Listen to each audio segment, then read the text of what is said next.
Hindi nag-match ang pangalan sa valid ID at sa PSA birth certificate. Posible bang i-honor ng DFA ito para makakuha ng passport?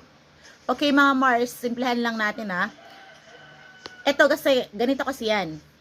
Pagka hindi nagmamatch ang valid ID at PSA birth certificate, kahit isang letra lang, hindi pinapayagan ni DFA yon, hindi nila ino-honor yon. And dapat ang valid ID na ginagamit ninyo is yung government issued ID, mga Mars. Okay? Government issued ID dapat. Let's say example, driver's license, UMID ID, SSS ID card, senior citizen card. Yan, pwede yan mga Mars. Basta i-check nyo na lang yung listahan ng mga valid ID sa DFA. Inuulit po natin, hindi pwede.